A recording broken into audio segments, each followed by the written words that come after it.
Let's talk a little bit about the anatomy of the muscles. Each muscle is composed by many individual muscle fibers that are bundled together and they form one unit of contraction.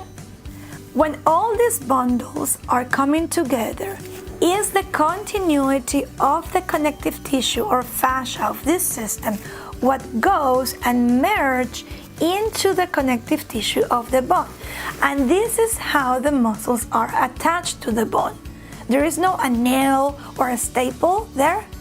It's the continuity of the connective tissue that is coming from each muscle fiber that goes and blends into the connective tissue of the bone. And this is very important for us to understand, because what happens with your kids sometimes is that this tissue is much weaker. I'm gonna give you an example later, okay?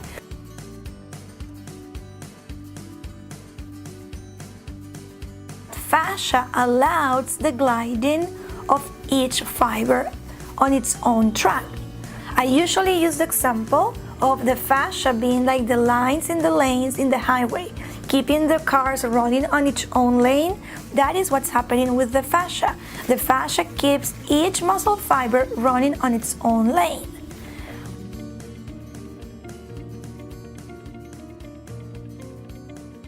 This fascia has a lubricant inside that allows gliding, like oil in a car or in a machine. When we don't move enough, the lubricant that is allowing that gliding between each fiber sometimes gets stuck. It's like an oil machine that we don't use, and then that oil inside gets kind of hard and viscous. Well, the same happens here. So we could be getting some tightness, not because of what is happening in the central nervous system, but because of the properties of the tissues that are around each muscle fiber. If we don't move, the lubricant gets stuck and we lack or we miss that gliding.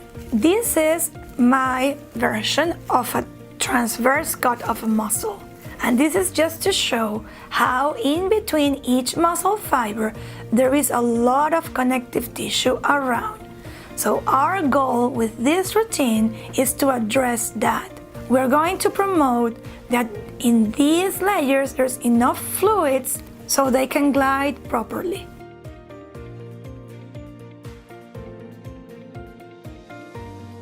Let's go back for a minute and zoom in into the connection between the muscle, the tendon, and the bone. So I'm going to switch to another example. In this case, my hand is going to be the bone. This piece of padding represents the connection between the contractile part of the muscle belly and the bone.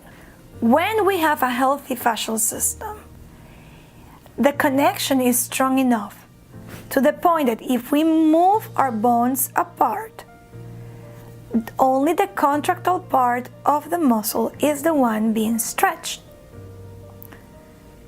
But in your kids, many times, that connection, that fascial system is very weak. So when we stretch by moving the bones apart, we don't know if that movement is coming from the contractile part of the muscle or just because we are breaking or making weaker the areas that are already very weak. Let's focus now in what is happening with the connection between the muscle, the continuity of that connective tissue, and the way it merges into the bone. Because now I'm going to use this concept to explain what happens when we stretch a muscle that is tight like this. You're probably familiar with the hamstrings, which are the muscles that are in the back of the thigh. In many cases, those muscles get really tight and they restrict the way the knee can go into extension. So I'm going to use this batting and elastic band to represent that. The connection between the bone and the contractile part of the muscle, which is the elastic band. If the fascial system is good and is healthy and strong, When I stretch my leg like this, I am getting the proper stretch of the muscle, of the contractile part of the muscle. But what happens many times with your kids is like this connection is not strong. In fact, it's very weak. That means that if we go and we stretch like this, the muscle is already tight because of what's happening with the brain and not controlling properly the muscle tone. So if we go and we simply stretch the knee like this, we are not sure if this range is coming from the belly of the muscle or from breaking more links in the fascia that is already weak. So in this routine, we don't want to stretch because we're not sure where that movement is going to come from. We just want to bring more nutrients to the tissue, and we just want to bring more fluids to the fascia so it will allow better gliding of the contractile part of the muscle. That is what we want to work on.